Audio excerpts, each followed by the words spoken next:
Está no ar mais uma edição do Podcast. Senhoras e senhores, está começando mais uma edição do The Podcast. Dessa vez, nova temporada, novos episódios, novos convidados. Meu nome é Carlos, estou aqui com o Tony.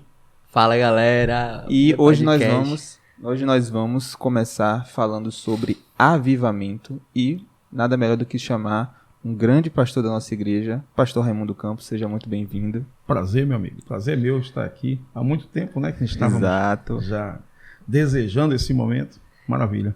Verdade. Glória a Deus. Estamos aqui para falar sobre o que é avivamento, sobre a importância do avivamento, coisas que a gente tem a ver. É um tema muito importante, é um tema que tem circulado hoje em dia bastante, é o tema da nossa igreja para 2023. Então, acho que tem muita coisa que a gente precisa aprender sobre isso. Mas Tony tem um recadinho para dar antes da gente começar. Recadinhos para falar aqui. Nosso podcast tá de cara nova. Eu não sei se vocês perceberam. Eu acho que deu pra perceber, né? Eu acho, né? Tem alguma coisa diferente aqui hoje. Tem uma coisa diferente por aqui, né? Eu acho que tem. E nós estamos extremamente felizes. E o The Podcast tá com alguns avisos aqui pra gente dar. Primeiro, da nossa parceria nova aqui com o nosso patrocinador, que é a Urban Media House. E a gente vai deixar aqui... Vou falar um pouquinho da Urban Media House, a gente vai passar um videozinho rapidinho pra vocês.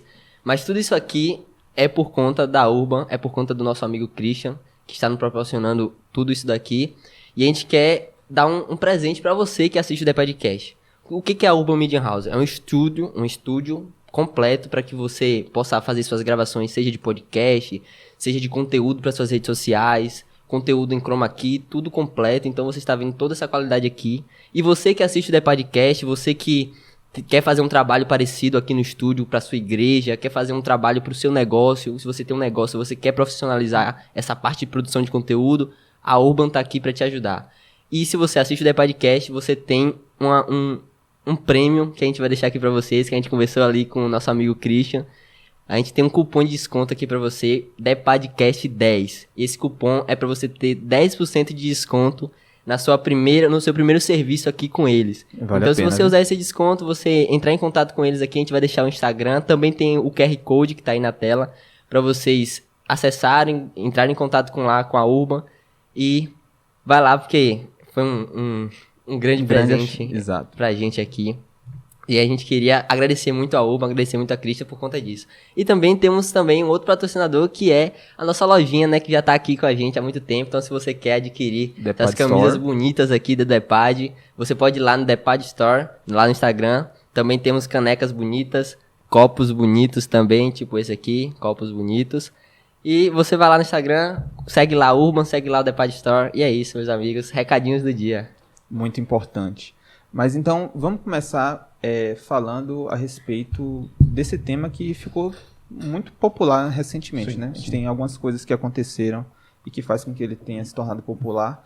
Mas, começando pela pergunta mais básica de todas. O que pode ser, o que é avivamento? É uma coisa que está na Bíblia, é uma coisa da história da igreja? Por que a gente fala tanto sobre avivamento? Porque muitas pessoas dizem que a gente precisa buscar o avivamento, que precisa ter uma igreja avivada.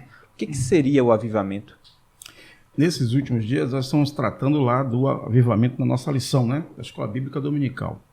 E eu sempre tenho dito para a igreja que a gente precisa primeiro fazer uma separação entre o momento do derramamento do Espírito Santo, ali no dia de Pentecostes, por exemplo, e isso que você está chamando de avivamento. Uhum. Porque, bem, o avivamento no dia de Pentecostes, bem, aquilo ali não foi um avivamento. Porque, na verdade, aquilo ali foi a promessa de Deus de derramar o Espírito Santo.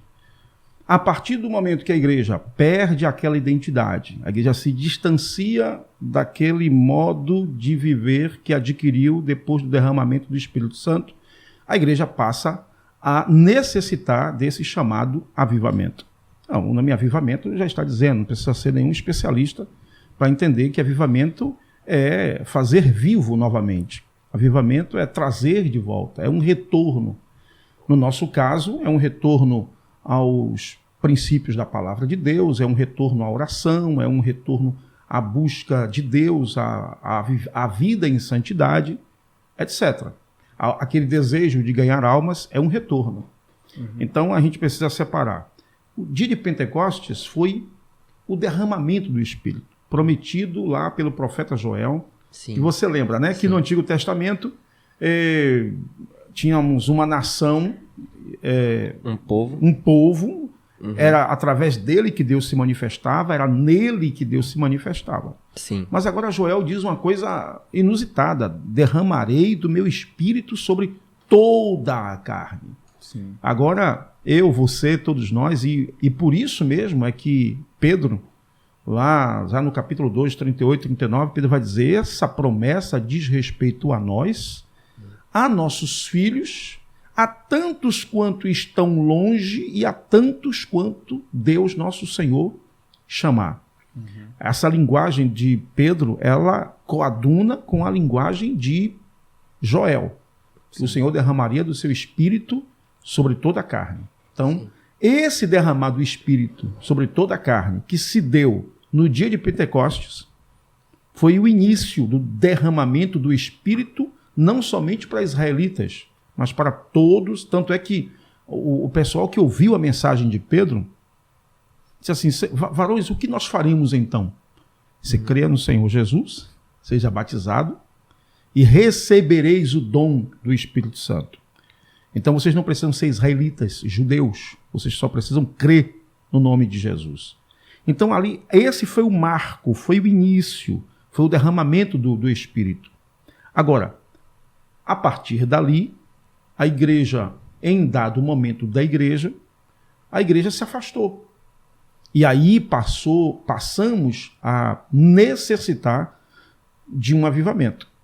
O que acontecia no Antigo Testamento? No Antigo Testamento, Carlos, todas as vezes que a igreja se distanciava, Deus levantava um profeta, Sim. ou um juiz, e esse juiz ou esse profeta trazia o povo de volta. No Novo Testamento, nesse que nós chamamos de tempo da graça, continua a mesma coisa. De vez em quando o povo de Deus se esquece do dia que o Senhor derramou o Espírito, se esquece de viver em santidade, de viver em um padrão de vida que esteja de acordo com a palavra de Deus e se distancia. E é nesse momento que nós precisamos do avivamento. Então, o avivamento é um retorno àquela vida cheia do Espírito, aquela vida guiada por Deus, aquela vida onde a Bíblia é quem dita para onde você vai, como você deve viver, para quem você deve viver. E o avivamento é um mecanismo de Deus, é algo que Deus se utiliza para trazer o seu povo de volta para si. Sim.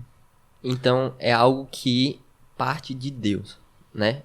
É porque a gente fala muito sobre buscar avivamento e é claro que a gente pode buscar, né? A gente deve buscar isso. Claro. Buscar e retornar sempre, porque a gente sempre sabe que a gente tem uma natureza que a gente vai, se a gente deixar ela tomar conta, a gente vai se afastando. Sim. É verdade. Mas quando a gente vê assim, moveres espirituais, que nós damos ali uma nomenclatura, um nome, aquilo ali foi um avivamento. Aquilo ali foi uma obra que parte do próprio Deus, né? Por mais que a gente busque, quando existe algo que a gente pode chamar de avivamento, é algo que foi uma escolha de Deus, partindo do coração de Deus para acontecer ali? Sim, sempre parte de Deus. Deus, veja aqui, o profeta Joel disse: derramarei do meu espírito. Era uma decisão de Deus, foi um plano de Deus, um projeto de Deus. Claro, Deus vai precisar de que pessoas, homens e mulheres, estejam de corações abertos para receber Sim. isso. Mas o avivamento é porque assim, Jesus disse em 16 de Mateus 18 em diante, disse: olha, edificarei a minha igreja e as portas do inferno não prevalecerão contra ela. Então, a igreja vai ter momentos de declínios, sempre teve esses momentos. Se você abrir a carta, por exemplo, a carta aos Coríntios, Já tinha coisa já lá. tinha problema Os problemas lá. da igreja não são novos. Exatamente, já tinha um problema lá. Se você na igreja ler a carta aos Gálatas, o povo vivia no legalismo. Você lê a carta de Judas, uma denúncia de falsos líderes, falsos profetas, a carta a Timóteo também. Inclusive, essas cartas pastorais são cartas que tinham como objetivo também responder ao gnosticismo que invadia a igreja. Então, vez por outra, a igreja se distancia. E Deus tem um projeto, Deus tem um plano de naquele grande dia ele receber a sua noiva. 24, 41, 25, 41 em diante de Mateus diz o quê? Olha, ele vai separar as ovelhas dos bodes, não é? Sim. E as ovelhas, ao seu povo, ele vai dizer: vinde benditos de meu Pai, possuí por herança o reino. Então, o próprio Deus ele está velando por essa igreja. Ele está trabalhando. 64:4 de Isaías diz que ele é o Deus que trabalha em favor daqueles que esperam nele. Sim. Então, o avivamento é um mecanismo do próprio Deus. Agora, sempre Deus vai precisar de alguém, como diz lá no Antigo Testamento, alguém que esteja na brecha. Sim. Alguém com o coração ansioso, desejoso, alguém que lembra, por exemplo, a Reforma Protestante. Lá, não só o Lutero, como os pré-reformadores, não é? Hudson Taylor, John Wycliffe e tantos outros, esses homens estavam inconformados com a situação daqueles dias. Exatamente, sim, com a situação. Então foi o que eles começaram a fazer. Começaram a buscar na Escritura, pegava a Escritura e fazia um paralelo, disse: não, a gente está distante. Esses conceitos teológicos, eles estão em conflitos com os conceitos bíblicos. Então a gente precisa buscar algo. E o Lutero, que foi o mais ousado, chegou lá, pregou as 95 teses e tal, e dali, bum, explodiu o maior movimento, né, dentro do segmento cristão, depois dos avivamentos que antecederam aquele movimento da reforma. Então aquele foi o maior movimento que eu e você hoje somos frutos dela. Então, Deus, o avivamento é uma providência divina, porque há uma promessa de Deus para com a sua igreja. O Senhor resgatou a sua igreja, ele não vai deixar sua igreja morrer. Ele disse: as portas do inferno não prevalecerão contra ela, mas ele vai precisar sempre que alguém esteja na brecha, alguém busque. Né? Tem a dúvida que um teólogo de internet gosta de debater, né? Se o avivamento é Deus que manda, então ele manda para quem quiser, você pode estar do jeito que você quiser, que se ele quiser ele manda. E aí vai ter aquela galera que vai dizer: não, você precisa estar buscando, se você não estiver orando, se você não estiver buscando, não acontece. Aí se dividem. Mas é importante a gente tratar disso porque o avivamento pressupõe que nós estamos vivendo, que a igreja, e aí não é nem que o mundo, mas que a igreja está vivendo num estado onde ela não está do jeito que Deus queria. Ela está se afastando das primeiras obras, se afastando da forma como deveria estar. E esse ponto de Joel é importante porque a gente sempre tira como parâmetro essa ideia do Pentecoste, né? Então é uma continuidade daquilo que aconteceu, daquele derramado Espírito, e que em algum momento houve alguma falha e a gente tem que voltar para buscar ele. E sobre isso, sobre avivamento, a gente tem o tema da igreja, a gente tem as lições bíblicas, a gente teve um avivamento que aconteceu, ou dizem ter acontecido agora nos Estados Unidos, muita informação sobre. Quando a gente fala sobre avivamento, como é que a gente pode identificar que algo é um avivamento? Tem muita gente que fala sobre formas, sobre se são frutos, sobre a conversão de pessoas, sobre perdão de pecados, mas se a gente entende que avivamento é um mover do Espírito Santo, muita gente vai falar: mas existem vários moveres. Hoje no Brasil, nos Estados Unidos, em vários lugares acontecem várias coisas.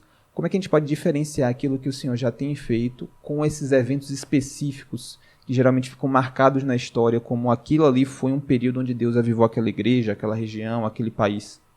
E aí eu acho que a gente já pode entrar numa questão de Asbury, né? Asbury. Isso. O avivamento lá nos Estados Unidos. O avivamento ele tem características particulares, muito particulares. E essas características, elas são simples. Por exemplo, uma característica do avivamento é a sede de Deus. Sim. É a busca por Deus.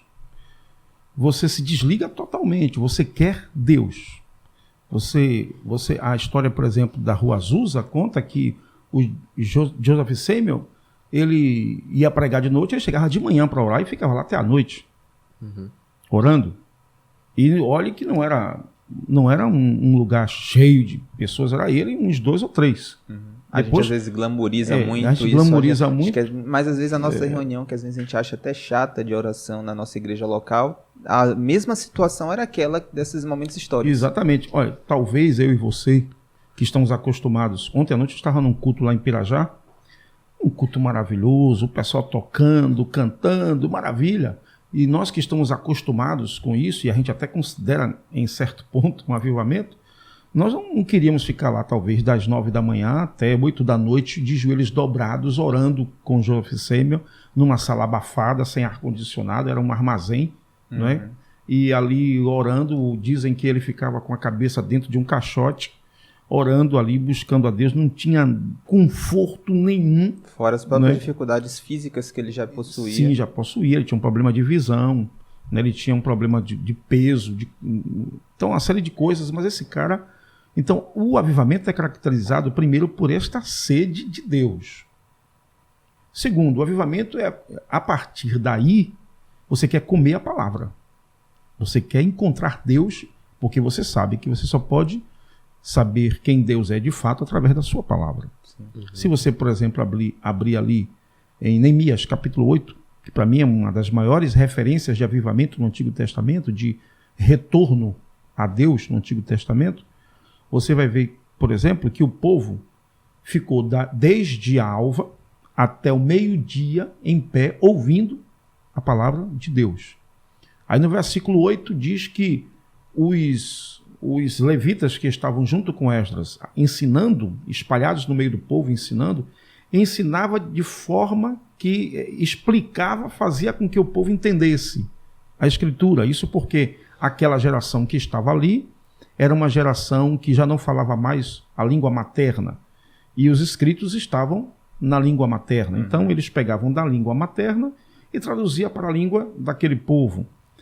E lá no versículo 12 vai dizer, no versículo 9 em diante, vai dizer que o povo estava chorando a ponto de Esdras e Neemias gritarem: olha, tenham calma aí, se acalma, esse dia é dia de alegria, porque a palavra tirou o raio-x deles. A palavra mostrou: vocês são isso aqui, vocês são pecadores, vocês estão distantes, vocês esqueceram do Senhor. Então, uma outra característica muito particular do avivamento é esse desejo por viver a palavra de Deus. Se você ler a história dos Evan Roberts, o avivamento da Índia, John Hyde, entre outros, o próprio Joseph Samuel, você vai perceber que eles se transformavam em pessoas extremamente radicais. Porque eles queriam viver realmente, porque, de fato, a Bíblia tem um crivo, a palavra de Deus tem um crivo muito elevado. Sim. Os princípios... Meu amigo, eu sempre digo o seguinte: se você parar um dia de manhã para ler somente Mateus 5, 6 e 7, dizer assim: rapaz, eu não sou crente não. Não estou passando não. Não passei no teste não. Então, uma característica do avivamento é você querer viver de acordo com a palavra de Deus. Aí leva a terceira característica muito particular do avivamento, que é o desejo de santidade. Sim. Você quer ser santo, você quer agradar a Deus. E é interessante, na vida dos grandes homens que lideraram esses momentos de avivamento, é que eles não se sentiam santos. Sim. As pessoas os viam como santos, mas eles não se sentiam. Às Por vezes quê? a gente olha assim e a gente idealiza muito, né? Quando a gente ouve as histórias, a gente idealiza muito, mas se você for ver, tipo, nas biografias de alguns deles, elas estavam fazendo ordinariamente aquilo que eu entendi, só que dentro dele existia aquele desejo de fazer aquele ordinário da melhor maneira possível. E às vezes a gente acha, não, é um poder diferente que a gente não tem acesso, mas que eles tinham. Acaba afastando muito essas pessoas que são comuns igual a gente. Exatamente. E eles se sentiam assim, eles se sentiam cada vez mais miseráveis. Isso não era por um fanatismo a ponto de se diminuir. Não, é que a Bíblia revela que você de fato não presta. Sim. Que Deus é tudo em você. Bem, esse é o terceiro. O outro quarto ponto, a quarta característica muito particular do avivamento é o desejo de ganhar almas. Verdade. Você vê que a igreja de Joseph Samuel enviou Missionários. Missionários. No mundo todo. Não é? No mundo todo. Os missionários do início do século XX, inclusive os nossos que vieram nos evangelhos, Passaram por lá, né? passaram por lá. Então, John Hyde, por exemplo, que viveu um grande avivamento, que ganhou mais de 100 mil indianos.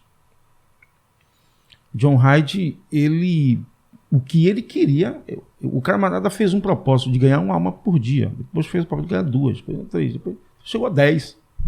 Eu quero ganhar 10 almas por dia. Aí o cara sai de manhã e diz assim, hoje eu vou na rua e quero ganhar E 10 é almas. importante a gente falar sobre isso, porque, tipo assim, não é quem pode ouvir, às vezes pode até achar estranho, não é, tipo assim, eu quero ganhar uma alma, 2 almas, 10 almas, mas é entender que com aquilo que o Senhor me entregou, eu preciso ir e não posso voltar para casa sem que eu traga mais alguém para o Senhor. Perfeito. Então é sempre essa sensação, não é no sentido de orgulho, de eu posso e agora eu posso aumentar a minha média, não, é um verdadeiro sentimento de... Da mesma forma que a gente acha várias coisas boas e quando a gente entende que algo é bom, a gente quer passar para outra pessoa, é esse sentimento genuíno de o evangelho é tão bom que eu não posso chegar em casa sem trazer alguém para esse evangelho também. Não era sobre estatística, né? Ele não tava saindo de casa pra somar números, mas ele realmente amava a Deus e ele queria Compartilhar esse amor com as pessoas. levar a Deus, né? Então, se você não tiver, se essas características não estiverem presentes, eu estou falando dessas características porque elas fizeram parte dos avivamentos históricos, Sim. dos avivamentos que estão registrados, que estão na história da igreja, estão nos anais da história da igreja. Então, aí você falou assim, então é o ambiente ideal para a gente falar de Esbor, né? Sim. Bom, aí você chega lá em Esbor, por enquanto, o que é que você tem? Você sabe dizer o que é que a gente tem lá, por enquanto? Olha, dessas características, o que eu diria assim, deixa eu ver. Eu vejo que existe uma sede por Deus. Perfeito. Se a galera tá indo pra lá, É, tipo, tem gente de fora indo pra lá, e quem tá lá tá no culto, passando horas e horas ali, Sim. então é porque existe uma sede por Deus. Quanto a, por exemplo, ganhar almas, eu não sei dizer. A gente também não. Sim, Não sei se perfeito. chegou a pesquisar. O Ainda Carlos não. pesquisou muito sobre isso. É porque a gente fez até um vídeo antes falando com o Caliane, que tá lá nos Estados Unidos, né? E eu acho que o grande lance de Esbury, a grande diferença... A que Kailane gente foi lá tem- ver? Ela não chegou aí, ela quase foi, mas o Senhor mandou ela ficar e pedir por algo parecido em Nova York. É. Tá fazendo lá. Mas acho que a grande coisa de Asbury é que, diferentemente desses avivamentos históricos, a gente pode acompanhar. E isso dá uma diferença. Porque a gente lê a história, já aconteceu. Perfeito. E quem está escrevendo dá a narrativa. Só que hoje, além da gente estar numa era digital, onde, sei lá, o avivamento, o culto começou na quarta de manhã, quarta de noite, você já tinha informação saindo. Olha, começou já tá 8 horas, 10 horas. Perfeito. Coisa que 10, 20, 30 anos atrás, com alguns dias, uma semana, você ia começar a ter informações. Quando saísse no jornal, quando mudanças já começassem a acontecer, que a gente teria informações. Agora, Carlos, uma coisa que eu acho fantástica lá em Esbor é a questão de que você está num ambiente científico, né? Sim. Você está num ambiente científico. Universidade. E isso é o que mais me chama a atenção. Principalmente olhando assim para o Brasil, a gente vendo onde isso está acontecendo. Perfeitamente. Olha, você falou Brasil. Brasil, onde tem um pastor na internet, não sei se seria ético citar o nome dele, mas ele sempre diz o seguinte, que existe uma cultura marxista no Brasil, uma cultura esquerdista no Brasil, na mente das pessoas. Não é porque você seja marxista ou esquerdista, é porque está na cultura. Tá? Sim. Então, essa cultura diz que religião e ciência não se misturam. Não se mistura. É uma visão Eu de ouço- mundo dualista. É, do mundo dualista. Eu ouço isso na minha Não se mistura. faculdade. Professores falando isso. Pois é, mas Esbor está dizendo, acho que a grande mensagem que aquela universidade está dando ao mundo agora, enviando para o mundo agora, é de que o nosso Deus é o Deus que a ciência vem dele. Sim. A ciência vem dele. E que a ciência, na verdade, comprova de que ele é Deus, de que ele é o Senhor. Não somente pelos fatos que nós já temos ao longo da história, de que a ciência comprova determinadas determinados fenômenos que seriam para a ciência espirituais e, portanto, não poderiam ser comprovados, mas em determinado momento a ciência comprova. Não somente por causa disso, mas porque ali você tem pessoas que estão fazendo o quê? Doutorados, não é? Se entregando a Deus. E concomitantemente se entregando a Deus. Sim. É engraçado também porque você vê que é um ambiente muito equilibrado. Tipo, eu vi algumas informações falando que um grande teólogo a respeito do Novo Testamento, um dos maiores nomes do mundo, ele era o porteiro. Tipo, não, só para desse movimento. Ali tava cuidando ali da portaria, ajudando a organizar, pegando comida e tal, para você ver que esse é um movimento que é marcado pela ausência de grandes figuras. Tem muita gente que vai demonizar e falar assim, não, avivamento não tem ninguém na frente. Mas tem avivamentos que tem figuras muito proeminentes. O próprio William Seymour, Jonathan Edwards. Até dentro da Wesley. palavra de Deus na Bíblia, você vê que Deus levantava uma figura que estava ali à frente. Por exemplo, o pastor falou de Neemias. Então, Esdras, no caso Esdras, perdão. O pastor falou de Esdras. Então, eu acho que existe um espaço assim para ter uma figura. Sim. E aí... Sempre tem. Tem. E a diferença, eu acho que aí a gente falando mais de Asbury, eu acho que a gente não tá vendo ainda alguns frutos que a gente já vê em outros avivamentos, porque a gente pegou muito no início. E aí tem muita gente que tem, às vezes, falta um pouco mais de tato na hora de falar e, tipo assim, já quer sentenciar. Não é. Analisa de uma forma muito fria.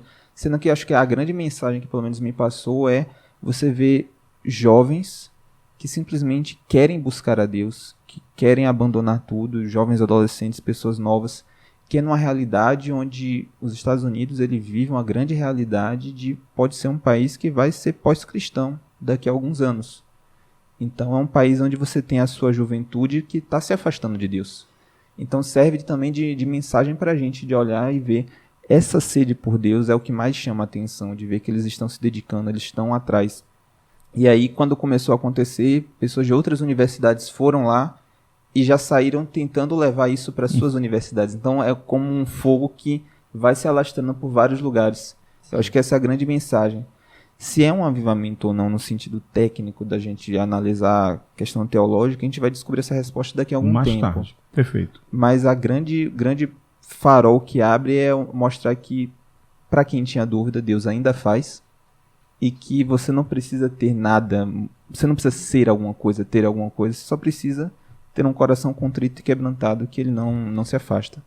Uma coisa que eu acho linda, maravilhosa, é que no meio, né, da guerra Ucrânia-Rússia, dos encontros de Biden com o presidente do Brasil e de tantos acontecimentos internacionais, de reuniões da ONU, o avivamento de Asbury está em alta, né? Em alta, com está certeza. em alta e isso está chamando a atenção das pessoas, até dos mais céticos, né? Sim. Aquilo ali é diferente, né? Tem algo diferente ali e não é. E o que eu volto ao que eu dizia antes. O que está me deixando maravilhoso é o ambiente. Não é numa igreja, gente. Sim. Não é numa igreja. Não é num encontro de pastores, numa convenção. Não é numa conferência de homens ou mulheres de Deus. É num ambiente científico, é entre gente da ciência, gente da razão, onde está se dando essa busca por Deus, pela presença de Deus, como vocês acabaram de falar, de pessoas vindo de todas as partes, fazendo fila na porta daquela universidade. E acho que essa é a terceira ou quarta vez que isso acontece naquela universidade. É um lugar que já tem esse histórico. E é interessante porque foi um lugar onde abrigou pessoas durante o movimento do Jesus Culture, ali em 1970, que foi um grande mover que o Espírito Santo levantou sobre as pessoas hippies e aquele movimento que estava nascendo, para poder evangelizar aquelas pessoas. Elas se converteram, então elas alcançaram muitas pessoas. E agora é um avivamento com foco muito nessa ideia da juventude, dos adolescentes, dos jovens, que começa, e aí quando a gente via as informações, eles deixavam sempre os primeiros bancos do lugar reservados para os alunos da universidade. Para aqueles alunos, porque embora fosse uma universidade de viés metodista, então da linha do cristianismo, ela não era para apenas crentes. Então você tinha diversas pessoas que não eram crentes, como um ambiente de universidade qualquer, mas que ali as primeiras bancos eram destinados para que eles tinham uma fila específica para que eles pudessem entrar mais rápido, para que eles fossem evangelizados. E quem estava liderando ali, a equipe, a organização, tinha esse cuidado de que sabia que aquilo ali foi algo que foi feito para entregar para aqueles jovens, para que eles pudessem pegar aquilo e ir levando para outras pessoas e ir passando por isso. E uma coisa, pastor, que o senhor tem falado sobre a questão do ambiente, né? Universidade. Na nossa conversa com o Caliane, né? Ela tá com a visão de lá dos Estados Unidos e ela falou pra gente sobre a questão do secularismo lá. Então, que é algo que tá impregnado, assim, tem crescido hoje lá. Aqui também no Brasil a gente tem visto muito disso, sabe? Dessa secularização. E principalmente no ambiente de universidade. Você separar a vida de igreja, você separar a verdade do evangelho. O momento onde tipo assim, você é crente na igreja e fora da igreja você vive as outras partes da sua vida. Isso. Então, tipo, ela tava falando pra gente lá que é comum lá você ver adolescentes, jovens que vão pra igreja regularmente, mas simplesmente vivem uma vida como se não existisse evangelho, como se, tipo assim, vou bater o ponto. Vou ali e volto. Mas aqui não é diferente. Aqui Sim, também não é diferente. Talvez lá esteja em uma evidência. Esteja no maior, estádio mais avançado. Aqui a gente Sim. Basta você abrir o Kawaii, o TikTok, e lá no perfil das meninas da nossa igreja, dos meninos da nossa igreja. Você vai ver, pô, é esse menino que canta no grupo lá, é esse menino que outro dia desceu as águas batismais, que estão lá dançando musiquinha que não são evangélicas, né, fazendo gestinhos, sensualizando, etc e tal. Sim. Então, nós não estamos na verdade, não precisamos ir aos Estados Unidos para constatar isso. Sim. Eu acredito que talvez o espanto de Caliane seja porque lá talvez seja em um nível, talvez, muito maior, mais agressivo, né, do que Sim. aqui no Brasil, mas nós já sentimos isso. Me permitam abrir um parêntese? Sim. Inclusive, eu tenho discutido com alguns companheiros, ou companheiros de ministério, que às vezes a gente gasta uma energia muito grande tratando de assuntos que estão relacionados com os costumes da nossa igreja, por exemplo, e esquecemos, embora eu sou da Assembleia de Deus há 41 anos, esse ano eu faço 41 anos de crente, e eu amo a Assembleia de Deus, mas assim, o nosso grande problema hoje não está nas questões as questões exteriores, usos e costumes, praticamente. A nossa questão hoje está nisso aí, a questão do caráter, da verdadeira santidade, da verdadeira conversão. Do coração. Do coração. Tem conversão? Não tem. Uhum. Aí, essa questão esse secularismo está tão presente aqui também. Enquanto a gente está discutindo usos e costumes, nossos meninos estão enfrentando situações que não vou citar aqui porque são situações bem delicadas, e até hoje e nós temos uma mordaça, né? Uma mordaça nas mídias sociais, por exemplo, que não nos permite a gente trafegar muito nesse eixo. Uhum. Mas existem questões que são muito mais relevantes, e são essas questões que nos fazem entender que precisamos de um avivamento. São questões que estão relacionadas com o caráter das pessoas, que estão relacionadas com a vida espiritual das pessoas, enquanto a gente está tratando dos assuntos mais superficiais. Eu acho que outra coisa que a gente pode aprender muito com o que está acontecendo é justamente entender as dificuldades de cada tempo, né? Para cada tempo, o Senhor ele entrega algo que você pode lidar com as dificuldades daquela geração, daquelas gerações. E a geração que a gente tem hoje em dia é uma geração que ela precisa entender qual é o propósito dela, as dores que ela passa e as respostas que ela procura muito para o sentido da identidade, o sentido da existência, o que eu sou, quem eu sou, o que eu estou fazendo aqui. E às vezes a gente não responde essas perguntas, a gente responde outras coisas que não são as perguntas que eles estão fazendo nesse primeiro momento. Então, episódios como esse nos mostram a importância de responder justamente essas perguntas que são essenciais. Que lá no fundo eu tô aqui por quê? Porque às vezes eu sou filho de pais que me abandonaram, de pessoas que não expressaram afeto por mim. Qual é o meu sentido aqui? Eu tô aqui, qual é o sentido da minha vida? E é apresentar uma figura de um Deus que também é um pai, que também é zeloso, que também cuida. E aí a gente precisa entender qual é o espírito desse tempo, entender quais são as dificuldades dessas gerações e passar a pregar em volta dessas dificuldades, apresentando o amor de Deus para aquelas pessoas. Eu sempre gosto de citar a passagem de Paulo, a forma como ele prega, né? Porque ele vai pregar desde o Areópago até a beira do rio, a mensagem é a mesma, mas a forma como ele prega é diferente. Porque cada pessoa está num estágio diferente, ela precisa entender aquela mesma mensagem, mas você vai usar recursos diferentes. Então, é a gente aprender a usar esses recursos para poder passar essa mensagem. E aí, avivamento e mover de Deus, aí a gente tem um outro ponto, né? Porque nós somos de tradição pentecostal, então nós estamos sempre acostumados a um movimento, a coisas que sempre acontecem, mas a gente olha às vezes para Augsburg, não vê tanta coisa assim, é um movimento mais tranquilo. E aí muitas pessoas vão falar, pô, meu culto é mais movimentado, meu culto tem mais coisa, tem mais aquilo. Esteticamente parece muito mais que o Senhor está se mostrando aqui do que lá. Então, às vezes, a gente se perde, né? A gente acaba focando muito na parte estética, de, poxa, o som foi alto, a música foi grande, glória a Deus por isso e etc. Mas, e depois? Como é que a gente sai? A gente sai do culto? A gente quer sair do culto? Qual é a nossa situação? Como é que a gente vai começar numa segunda-feira? São coisas que a gente tem que pensar. Isso é muito engraçado. Isso é muito engraçado porque na Rua Azusa, por exemplo, os líderes, Samuel e outro que tinha lá, eles não aceitavam, por exemplo, instrumentos na igreja. Sim. Então, quem tocava na igreja? Quem é que tocava na igreja? Eram os anjos. O Espírito Santo.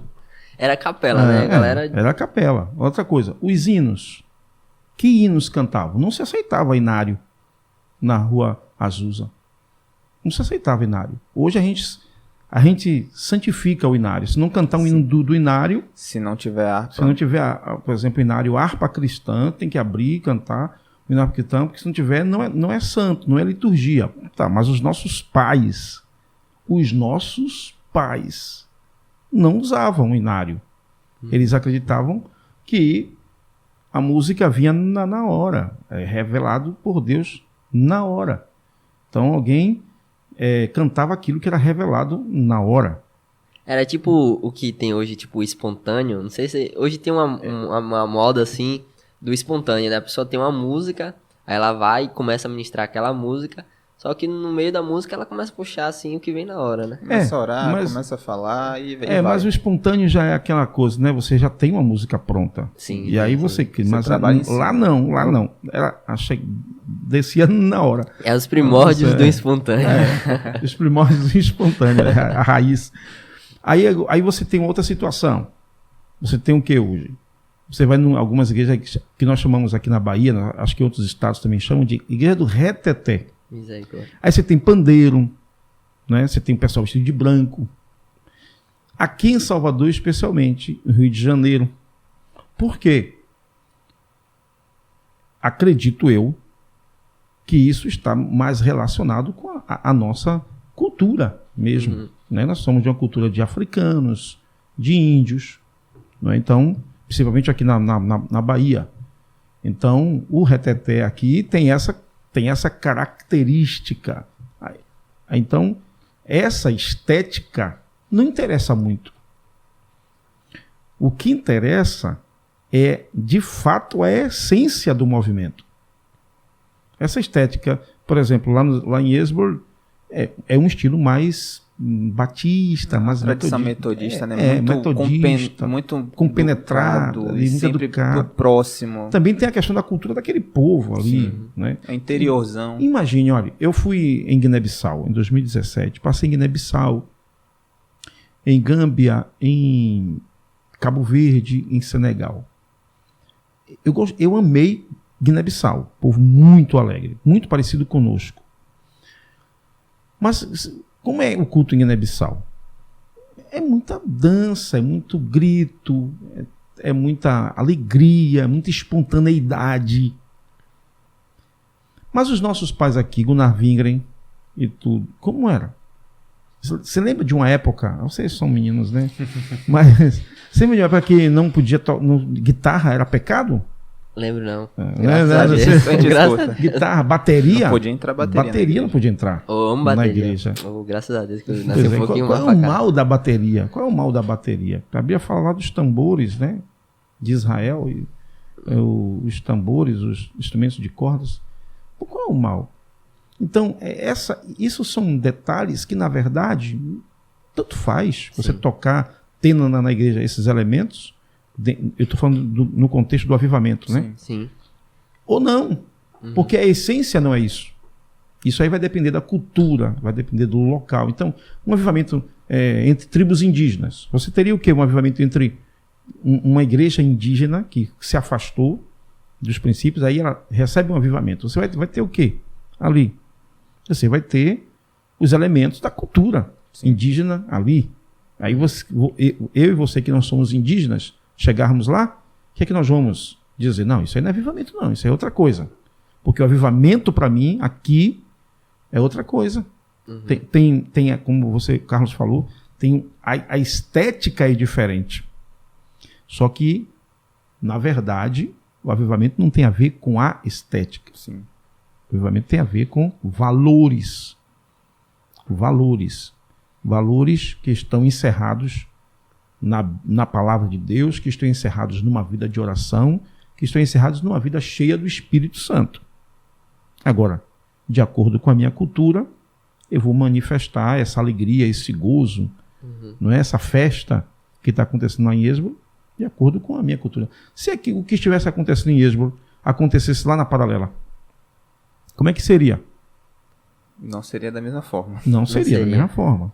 Não, os hinos seriam outros, as músicas seriam outros. A euforia seria outra, porque o brasileiro ele é mais... né, O brasileiro e o baiano. O baiano especialmente, né? Ele é mais empolgado e tudo. Então, por isso que eu falo assim, ó, irmãos, o crente quando amadurece, ele não precisa sair marchando, porque ele amadureceu. O menino, na fé, ele até pode sair marchando, porque ele é menino, ele está aprendendo ainda. Mas você amadurece, você sente até vontade de marchar, mas você não marcha. Não, no ambiente. Mas se marchar, se sair, e for no Espírito Santo, que mal há? Não há mal nenhum. O problema é quando existe uma meninice, um exibicionismo. Sim. Né? Ontem eu estava pregando lá em Pirajá sobre a forma como Eliseu ressuscitou o filho da sunamita. O que foi que Eliseu fez? Se Eliseu estivesse aqui hoje, eu e você talvez denunciássemos ele por pedofilia. Deitou, né? Deitou sobre a criança, colocou a boca na boca da criança, o nariz no nariz da criança, a mão na mão da criança, os pés na pé da criança. Aqueceu o corpo da criança. A criança... Foi o método de Deus trabalhar ali. A criança voltou à vida. Então, o nosso Deus é assim. O cego de nascença... Poxa, Jesus falou para um outro cego assim. Jesus perguntou, o que é que você quer que eu faça para você? Eu quero ver. Então, veja. Meu irmão, o cara viu. No outro teve que usar barro. Cuspiu, fez lodo, colocou, ainda deu ordem, vá lá se lavar no tanque de Siloé. O cara sai, talvez, né, na minha imaginação, procurando ali o lugar e tal. É o método de Deus. Mas o milagre que Deus operou com aquele que ele disse, veja, foi o mesmo milagre que ele operou com o que ele fez todo aquele processo. Então, Deus se utiliza de várias formas. Agora, uma coisa interessante é que Joseph Samuel, por exemplo, que instrução tinha Joseph Samuel? Muito pouca. Muito pouca. Mas não foi quem Deus usou? O que você falou, Jonathan Edwards, já tinha uma formação. Grande instrução. Grande instrução. Doutor. Olha a diferença. Jonathan Edwards e aquele também que o Marcos Paulo sempre gosta de falar dele. John Wesley. Rapaz, são... Só que o maior avivamento do início do século XX foi de um cara humilde. Quer ver um outro exemplo? O cara aqui que foi chamado de o pai das missões nas Índias, William Carey. Era um sapateiro lá na Inglaterra. Mas foi o cara que hoje nós temos a maior referência de missões nos últimos, de 1800 e não sei quanto para cá, é esse camarada que chegou a ser chamado de o pai das missões nas Índias. Sim. Aí você vem por Hudson Taylor já era um médico. Hudson Taylor? O das missões na China. O cara largou a medicina e foi servir lá. E ele criou faculdades Na China. na China. Né? Ele enviou vários profissionais para o interior da China. Ele revolucionou o que naquele momento o pessoal só ficava na capital, Sim. né, pregando. Ele foi para o interior, ele desbravou o interior. Agora, um cara lá da Índia, o cara era um sapateiro. Sim. Né? E assim sucessivamente. Então, a estética, ela não é necessariamente o mais importante nisso tudo. Por isso que eu dizia outro dia na rede social que está muito cedo para você caracterizar Êxodo como um avivamento, de fato. Agora, eu gostei muito do que o Carlos falou aqui. Tem muita água ainda para correr debaixo dessa ponte. Vamos ver onde é que isso vai. Porque, por enquanto, nós estamos vendo coisas boas. Nós estamos vendo jovens desejosos de Deus, da presença de Deus, e que já estão levando, né? Espalhando isso para outras partes. Fora o próprio impacto para a mídia, várias pessoas que não são crentes que estão recebendo essas informações, o encorajamento que isso traz para a própria igreja, é a própria palavra falando no sentido de que você ouvir dos outros aquilo que Deus faz também anima a sua fé, então você ouvir que Deus ainda faz serve de gás para que você entenda que você também pode buscar na sua localidade, fazer com que ele também faça. E mais do que tudo, eu acho que é entender que está acessível a todos, né?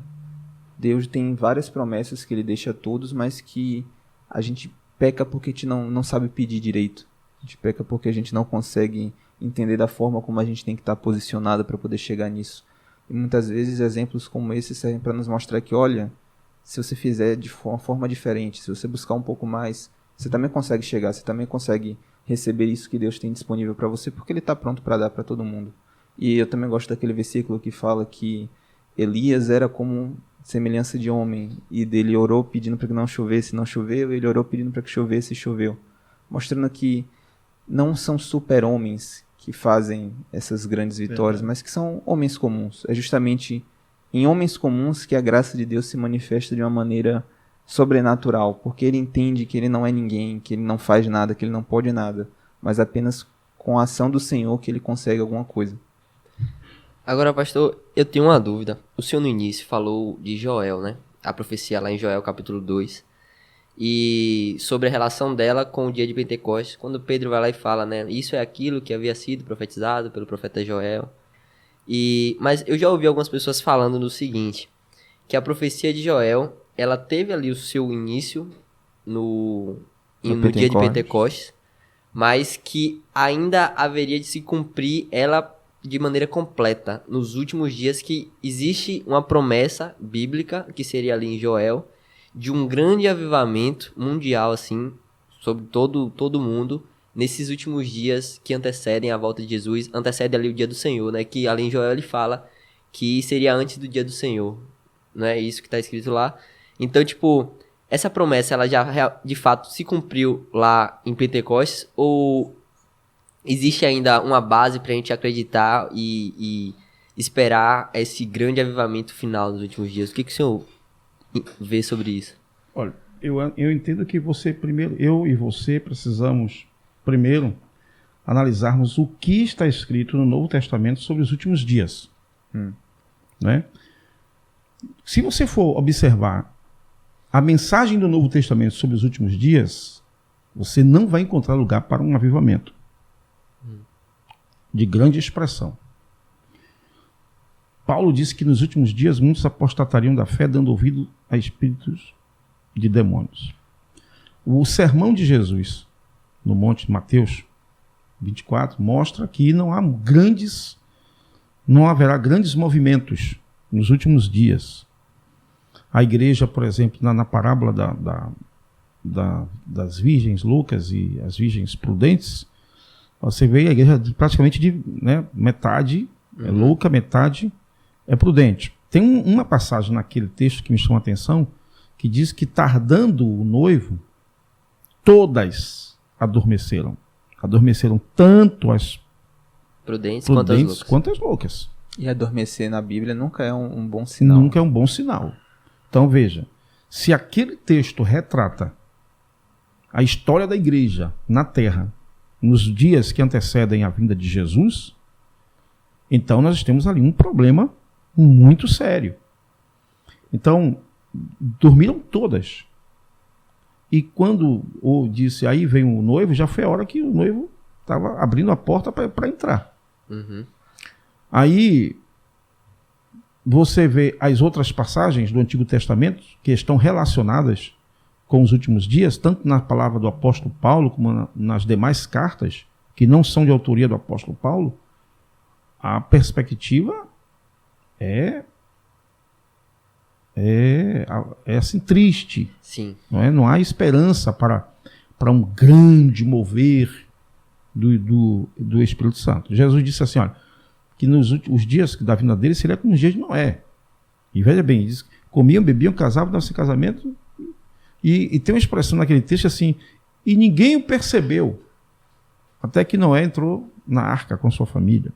Uhum. Então, qual é a imagem da sociedade dos dias que antecedem a vinda de Jesus, registrada ali, naquele texto do Senhor, nas palavras do Senhor? É o dia de indiferença. Uhum. Dias de indiferença. Na parábola das 10 virgens, são dias tão terríveis que até as prudentes dormem também. E só são despertadas na iminência da vinda, da volta, da chegada do noivo. Então, todavia, eu não quero jamais dizer que não haverá talvez haja esse avivamento. O que eu estou dizendo é que quando eu leio o Novo Testamento, eu não vejo um espaço para que você assim, não, Deus vai derramar um avivamento. Jesus, por que Jesus assim, o dia do Senhor virá como um ladrão de noite? Uhum. Vai pegar todo mundo de surpresa. Vai pegar todo mundo de surpresa. Quando você está no avivamento, você está ali esperando a vinda de Jesus, você está se preparando, mas num ambiente que você vai ser pego de surpresa, acredito que você não esteja nesse momento de entusiasmo espiritual. Uhum. Então, assim, possa ser que tenha um grande avivamento. Sim. Mas o tanto é que o arrebatamento da igreja se dará como? De maneira de repente. De repente. Sim. E secreta, né? Uhum. À luz de 1 Tessalonicenses 4. Dá para entender isso. De maneira secreta, o Senhor virá para você. Não estará vivendo nenhum grande momento da história da igreja. Entendi. É por isso que dois estarão na cama, um será tomado, outro será deixado. Dois estarão no campo, um será tomado, outro será deixado. Então é um momento em que grande parte da igreja está totalmente desapercebida. E o avivamento é um ambiente contagioso. Sim. É um ambiente tá que ligado. Tá todo mundo. Se você fosse na Rua Azul, você ia dizer que todo mundo está avivado ali naquela igreja. Se Jesus voltar agora, aquela igreja toda sobe. Uhum. Mas o ambiente do arrebatamento traçado pelo Novo Testamento não é esse ambiente de grande engajamento, de grande busca. Pelo contrário, é um ambiente de indiferença. E isso é retratado nas parábolas que Jesus conta e nas analogias que ele faz acerca da sua vinda. Uhum. Então, daí eu acreditar que, no que diz respeito à vinda de Jesus, eu só tenho uma postura a tomar, é a postura da vigilância. Uhum. Não há grandes esperanças. Olha, se você vê a palavra de pesado do apóstolo Paulo, nos últimos dias, a apóstolo da fé, os ouvidos estarão cheios de... Né, terão comichão nos ouvidos, eles não darão ouvidos, eles satisfarão a carne, serão amantes de si mesmo. O retrato traçado é, e olhe que Paulo está falando de uma dentro do ambiente cristão. Porque isso que Paulo está falando não é lá fora, não. Quando ele diz apostatarão da fé, ele está falando de Não dá para apostatar quem nunca foi quem da nunca fé. foi. Perfeito. Então ele está falando de uma crise dentro da igreja. Dentro de quem conhece o Evangelho. Então, eu não vejo... Né, claro que eu tenho que buscar o avivamento. Ontem à noite, vou voltar de novo ao culto lá em Pirajá, ontem à noite, e teve no final do culto, eu encerro o culto às 9 horas em ponto. Sim. Quem trabalha comigo sabe. E eu sigo muito o padrão Valdomiro Pereira da Silva, né? Então, às vezes eu termino o culto 8:55. Na quinta-feira passada terminei o culto 8:55. Pastor Valdomiro terminou segunda-feira agora 8:55 na Liberdade, depois que tratou de tantos assuntos. Mas ontem eu terminei a mensagem, aí fomos arrecadar a oferta e chamei uma irmã para cantar. Uma irmã, uma convidada minha, uma amiga. E a irmã cantou. Aí ela mesmo, se policiando, que ela nos conhece também, então ela encerrou 9 horas o louvor dela e passou para mim. Só que a igreja estava inflamada. Daquele jeito. Daquele jeito. E aí a igreja pediu. Eu disse, irmãos, já são 9 horas. Não, nós queremos... A gente quer virar Asbury. Rapaz, eu pensei nisso. Mas eu já pensou. Senhor, será que vai acontecer um Asbury aqui? Aí começou. Aí a irmã cantou o segundo hino. Uhum. E não é aquele hino, né? Estilo assembleano mesmo, né? Aquela coisa, braço de ferro, punho de aço e tal. E aí, e foi essa música mesmo. E aí as irmãs e tal, e a igreja parou. A irmã terminou de cantar e o povo não parou de glorificar. E eu fiquei ali. Se você pegar a gravação, a transmissão na IADES Pirajá, sim, você vai ver isso. Que aí eu fico ali um tempo em silêncio e a igreja está ali glorificando. E eu não queria interromper esse momento, porque ele hoje tem se notado que tem sido raro. Uhum. Hoje tem sido raro esses momentos. A gente tem se surpreendido com coisas que parecem tão pequenas, porque o nosso estado geral é justamente muito abaixo do que a igreja deveria estar. Muito bem, meu amigo, muito bem. Verdade. E em se tratando, Carlos, de um culto de doutrina, né, onde o ambiente se transforma em um culto de congresso, parecendo um culto de congresso, então eu não quis interromper aquele momento. Aí foi o que eu pedi ao Senhor: batiza com o Espírito Santo, Senhor.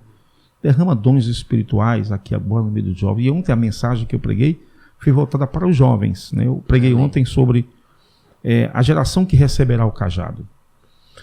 E aconteceu isso no final do culto. Então você fica ali, você que é pastor, que quer ver a igreja, não é, responder àquilo que Deus quer, você fica ali, puxa, vai ser agora, não é? Agora um Asbury aqui. É importante, inclusive, que é porque a gente tem visto tão pouco, né? A gente tem se acostumado, e a gente estava até conversando com o Tony sobre isso, né? É questão de referência, né? A gente se acostuma a ver essas referências, a falta de um mover de Deus tão forte, então a gente se acostuma a dizer que não, é assim sempre. E aí qualquer coisa um pouco mais forte, a gente se assusta e fala, uau, mas isso deveria ser o natural da igreja. Quando a gente lê na igreja primitiva, aos trancos e barrancos, ela vivia esses grandes momentos, apesar de ter vários problemas como nós também temos. Perfeito. Ela experimentava de um mover do Senhor muito mais forte. E aí o Senhor também falou a respeito de que viajou para Guiné-Bissau e tal, ou cultos diferentes. As experiências que o Senhor já teve, passando por vários lugares, tendo várias referências, tanto no Brasil como fora. O Senhor já viveu alguma situação parecida, alguma situação que o Senhor pudesse nomear que talvez fosse um avivamento? Conta um pouco mais. Foi mal, perdão, mas o senhor falou que tem 41 anos de ministério, né? Ou de crente. De crente. De pastoreado, o senhor tem quantos anos assim? 20 anos. 20 anos. Tipo, nesse período assim, o senhor já vivenciou algo assim que você viu que era um mover de Deus ali? Não sei se o senhor pode caracterizar algo que o senhor viveu, uma época na igreja que você via lugar, ou algo assim. Um avivamento ou algo que a gente sabe que é sobrenatural, que vem de Deus assim, um mover. Bom, quando eu aceitei Jesus em 81, a igreja era totalmente diferente da igreja de hoje. Outro dia até falando uma certa vez, alguns anos atrás, conversando com o Ney Deus, né? Aí Ney Deus falou, isso é muito... Ney Deus falou assim, saudosismo e tal. Aí, só que o saudosismo é uma saudade, né? Uhum. E a saudade, ela é pertinente ao ser humano. Ela é natural. Então, eu tenho saudade da igreja onde eu aceitei a Jesus. Quem é antes de mim no Evangelho, claro, vai falar isso com muito mais propriedade do que eu. Um pastor Valdomiro, por exemplo, um pastor Juarez Machado, que quando eu aceitei, eles já eram crentes, eram até obreiros. Né? Quando eu aceitei Jesus, eu saía de Periperi para Pau da Lima, Capelinha, para ouvir o pastor Juarez Machado pregar. Pra você ter uma ideia, eu estava numa vigília uma vez e alguém anunciou que o pastor Juarez ia chegar. A igreja se avivou só por causa disso. Porque ele era a referência naquele momento de homem que tinha a palavra, que pregava e Jesus batizava 10, 15, 30, 40 com o Espírito Santo. Deus usava ele de maneira extraordinária. Então, o que foi que eu vi na minha juventude? Eu vi Jesus batizar com o Espírito Santo no grupo das crianças, no ensaio do grupo das crianças, no círculo de oração das crianças, no grupo da mocidade, no ensaio do grupo da mocidade. Jesus batizar com o Espírito Santo. Eu vi o Harmonia Celestial, que era o grupo do qual eu fazia parte, em Periperi, grupo de jovens, se levantar para cantar e o pecador entrar assim, parar na frente, chorar, entregar a vida a Jesus só com os meninos, a mocidade em pé, cantando, louvando a Deus. Então eu presenciei esses momentos, por exemplo, nunca me esqueço de uma cena de meus 14, 15 anos, lá em Periperi, e quem entra, ele sempre fazia isso, ele costumava fazer isso. O pastor Rodrigo Silva Santana, por quem tive o prazer de ser batizado nas águas. Ele entrando no meio da igreja, e quando ele entrava no meio da igreja, a igreja era renovada, falava em línguas, profetizava. O círculo de oração em Salvador, tinha um círculo de oração em Salvador que eram conhecidos, como por exemplo Planalto Real, Fonte do Capim, Pernambués. Quantas vezes eu saí de Periperi, pegava 2 ônibus para ir para Pernambués, porque aquelas irmãs dirigentes do círculo de oração, aquelas irmãs eram usadas poderosamente na mão de Deus. Eu vi conversando com meu amigo Jefferson aqui, presbítero Jefferson, está aqui no bastidor, a gente conversando, Jefferson falando como Deus usava certas pessoas em revelação, e essas mulheres simples do círculo de oração eram mulheres que Deus tomava em profecia, a igreja silenciava, Carlos. A igreja silenciava para ouvir Deus falar através daquelas irmãs, e a igreja só voltava a glorificar a Deus depois que elas terminavam de profetizar. Então, eu vi esses momentos no evangelismo de pessoas com câncer serem curadas na hora, estava com um caroço enorme no pescoço, começar o culto, o presbítero da igreja, um homem simples, sem estudo, orou, colocou a mão, no final do evangelismo, não tinha mais caroço no pescoço daquela senhora. Então, uma igreja que todo o trabalho que tinha, festa dos jovens, por exemplo, ou das senhoras, sempre no domingo à tarde tinha ou um evangelismo ou um estudo bíblico. E o estudo bíblico, quem é que hoje coloca um estudo bíblico na programação da festa? O DEPAD, por exemplo, já colocou um estudo bíblico no meio do congresso? Não, hoje à tarde é estudo bíblico. Mas nós tínhamos isso aqui em Salvador, antigamente. Aqui em Salvador, no Congresso dos Jovens, nós já recebemos para dar estudo bíblico. Abraão de Almeida, grande referência quando o assunto é o Apocalipse, a escatologia, cumprimento das profecias. O estrangeiro, que eu esqueci o nome dele agora. Esses homens vinham dar estudo bíblico. O próprio pastor Juarez Machado, Martinho Damião, davam estudos bíblicos à tarde no Congresso dos Jovens. Então, existia essa sede da igreja por aprender a Bíblia. E numa igreja como a minha, que era uma igreja pequena, Periperi, naquela época, né, uma igreja pequena, quente, né, domingo de tarde, no pleno mês de outubro, que era o aniversário dos jovens, e a igreja estava cheia, e vinha jovens de Alto da Terezinha, jovens de Alto de Cotos, e enchia a igreja para se ouvir Jorão Bergstein, no estudo bíblico, à tarde. Jorão Bergstein eram extremamente, vocês devem pelo menos ter ouvido falar dele. Então, inclusive, o Marcos Paulo trouxe até outro dia ele para fazer homenagem no aniversário da STADEB. Sim, sim. Então, esses momentos eu tive o prazer de viver na igreja de Salvador.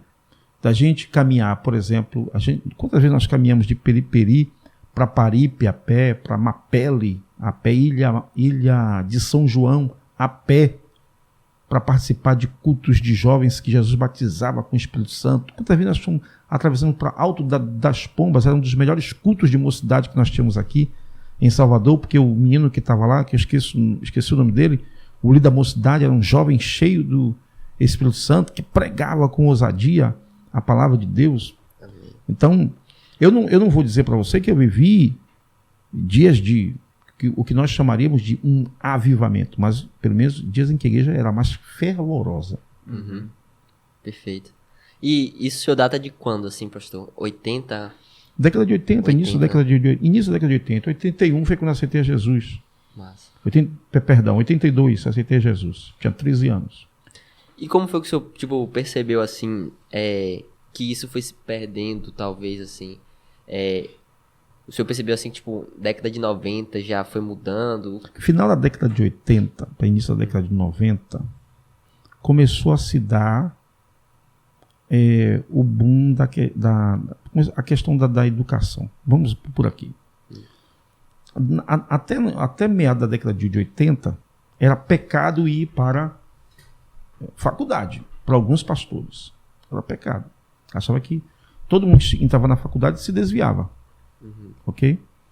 No final da década de 80, década de 90, a questão da faculdade se popularizou mais. Então o pessoal começou a ir mais para a faculdade. Início da década de 2000, começou o boom da internet. Bom, até a década de 80, isso na minha pouca experiência. Sim. O que o presbítero da igreja, que naquela época também é difícil encontrar uma pessoa pastor de fato, ele era pastor de fato, mas ele não era pastor separado, geralmente era um presbítero, era um diácono que dirigia a igreja.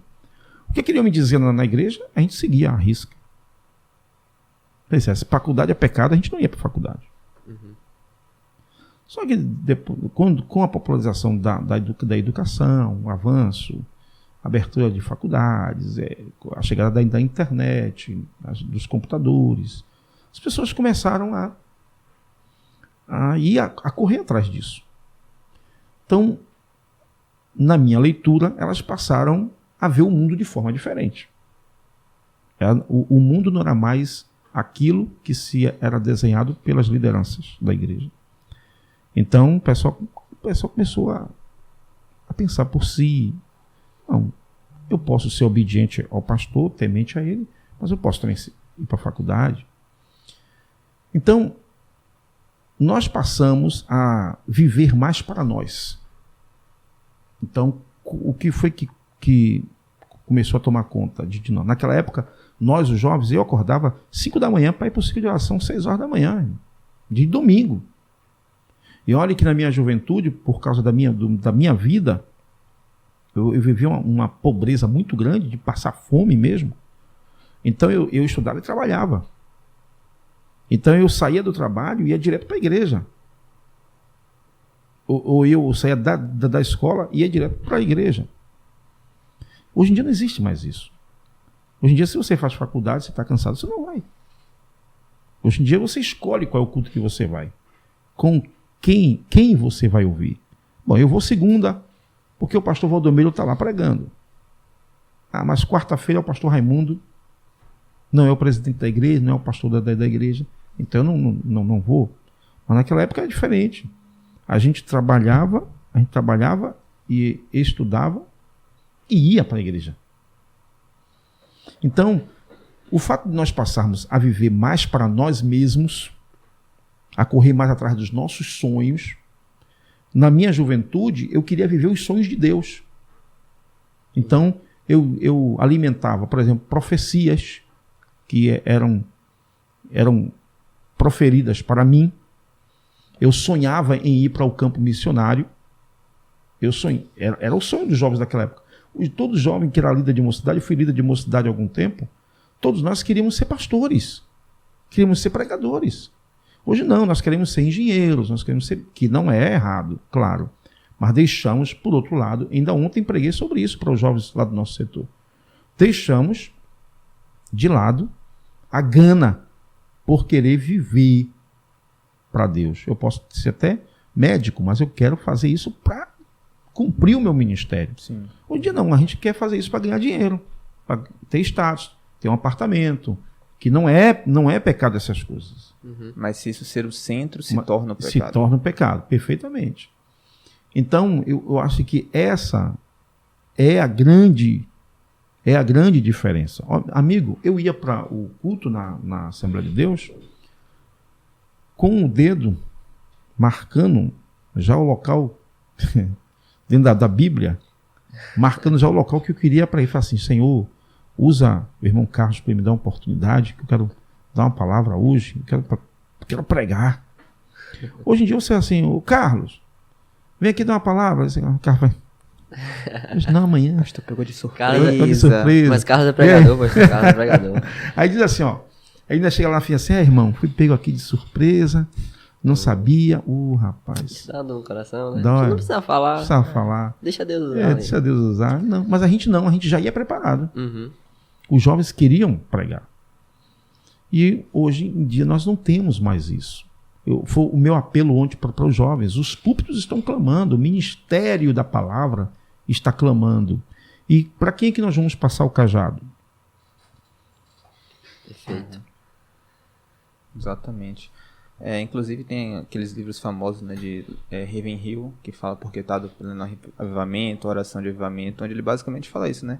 Homens e mulheres que estejam dedicados à obra do Senhor, que orem pedindo para que o Senhor derrame do seu poder.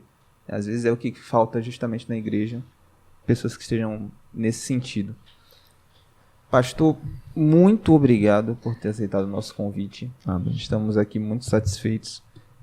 Primeiro episódio desse novo formato, dessa nova temporada. Não podia ser com outra pessoa que não o Senhor. E já está convidado, já vai voltar aqui para outros episódios. Temos muita coisa para falar sobre missões, sobre igreja perseguida. Tem muita coisa ainda para a gente comentar sobre isso. E é um prazer estar aqui com o senhor. Viu? Eu só queria deixar um recadinho, posso? Pode deixar. Fique à vontade. Não vou vender peixe, não. Não se preocupe. Mas se tiver, pode vender também. À vontade. O que eu só queria deixar um apelo, porque nós falamos aqui de avivamento, agora, por último, nós encerramos falando de uma geração que não está, que é diferente, não vou dizer que está distante, mas que é diferente pelo menos da minha geração. Sim. E eu queria chamar a atenção para algo que eu falei lá na igreja ontem à noite. Eu queria chamar a atenção dos jovens. Olha, hoje nós temos boa parte dos nossos obreiros na igreja.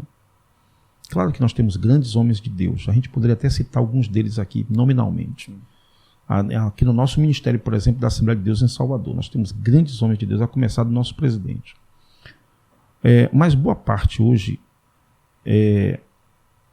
que foi consagrada, foi separada, não tem chamada e nem dom para o ministério. Boa parte. Um outro fato é o que nós acabamos de falar. Muitos estão muito ocupados secularmente para poder atender a demanda da igreja, ao clamor da igreja, às necessidades da igreja. Por isso nosso pastor presidente está aí numa luta com a questão do discipulado.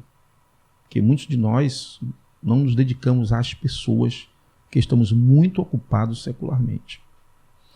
Uma outra constatação é que essas pessoas, por estarem muito ocupadas, elas não estão prontas para os desafios do ministério. O ministério pastoral tem grandes desafios e só homens preparados podem exercer o ministério. Eu estou falando isso aqui para chamar a atenção dos jovens, para eles entenderem como é que está, que lacuna nós temos em nossos púlpitos. Muitos desses obreiros não são submissos, totalmente. Alguns até fingem submissão. O que é pior ainda. E não tem visão de reino. As duas principais preocupações de um pastor chamado por Deus é a evangelização e o discipulado. É ganhar almas e conservar almas aos pés de Jesus. São preocupações do reino de Deus. Por outro lado, nós temos uma pesquisa que diz que 66% dos jovens cristãos que começam a fazer faculdade se afastam da igreja. Sim. 66%. 96% desses apontaram que a mudança de vida, o corre-corre para a faculdade, estudo, foi preponderante para esse afastamento. 73% depois que passou a frequentar a faculdade ou a universidade, encontraram problemas na igreja ou com o pastor. Eles nunca tinham visto problemas com o pastor ou com a igreja. A partir do momento que foi para a faculdade, eles passaram a ver. 70%, ou melhor, 63% acharam que o ministério para ele, para o jovem na igreja, é muito fraco. E que, portanto, não atende à demanda dele.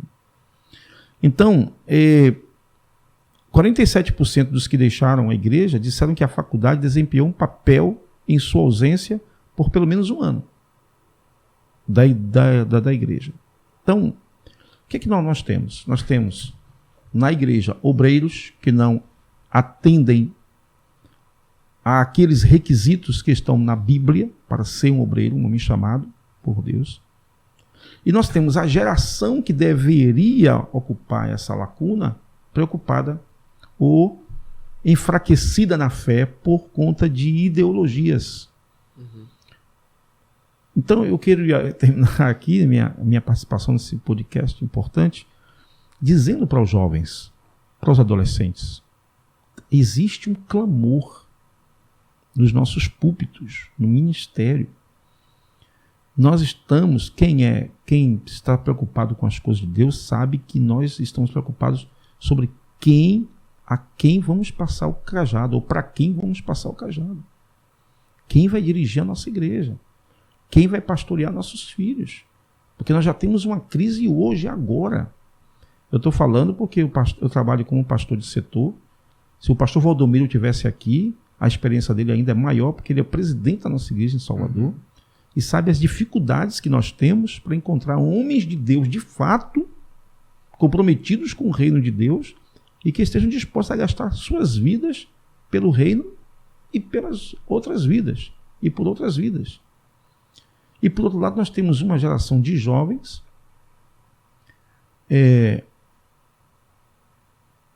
tiktokiana, instagramiana, facebookiana, entre outros, mas dificilmente cristãs de fato.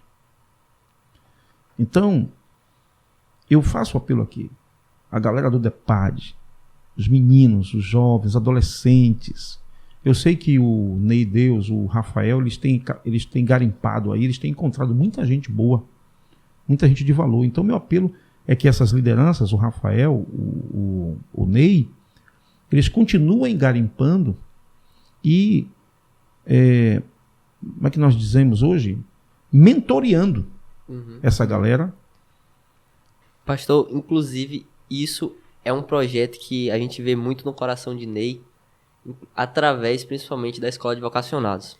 A gente vê que a Escola de Vocacionados é uma ferramenta, um canal, para que a gente venha pegar essa galera boa, os remanescentes, sabe? Aqueles que realmente querem, adolescentes ali que querem um compromisso com Deus, os mais jovens também que querem esse compromisso com Deus, e colocar para aprender aos pés daqueles que já estão, por exemplo, como o senhor é o professor, um dos professores na Escola de Vocacionados. Quando eu estou lá, rapaz, eu fico assim, rapaz, 50 meninos aqui, todo mundo ávido pelas coisas de Deus, por aprender a palavra de Deus. Assim, pô, rapaz, se eu tivesse um grupo desse lá na igreja, não é? Não, esse trabalho do DEPAD, em parceria com a STEADEB, é pioneiro, eu acredito, eu não sei, assim, lá em Imperatriz tem um trabalho que a igreja faz de teologia para crianças, tá? Já há muitos anos eles fazem isso, mas eu acho que o Vocacionados aqui em Salvador, o formato, o público, acho que talvez seja um trabalho pioneiro no Brasil, né? Eu ainda vou pesquisar isso, mas acredito que seja. Amém. Mas é algo que nós ficamos muito felizes de poder fazer parte disso, sabe? De poder participar, de poder aprender aos pés do Senhor e aos pés de muitos outros professores. Nós temos aqui na Igreja de Salvador pastores que realmente têm um ministério, uma vida com Deus e tem muito a nos ensinar. Porque nós estamos começando agora e, como o senhor tem falado, né? Tem vacância nos púlpitos, tem vacância na obra, tem trabalho a ser feito. E a gente tem que mesmo fazer esse canal, juntar essa galera e mentorar, como o senhor tem falado. Mas graças a Deus por isso. Isso, a obra do Senhor ela nunca vai deixar de ser feita, né? Ele dá a opção da gente participar com ele ou não. Que a gente possa entender isso e atender esse clamor, né? Que ele pede que a gente participe junto com ele. Perfeito. Glória a Deus. Muito Deus obrigado. abençoe, pastor. Amém. Muito obrigado. Estamos juntos. Amém. Curta, compartilhe, se inscreva no canal, compartilhe esse podcast para várias outras pessoas que podem ter interesse. Tem muita coisa boa aqui que a gente falou e a gente se vê na próxima. Valeu, galera.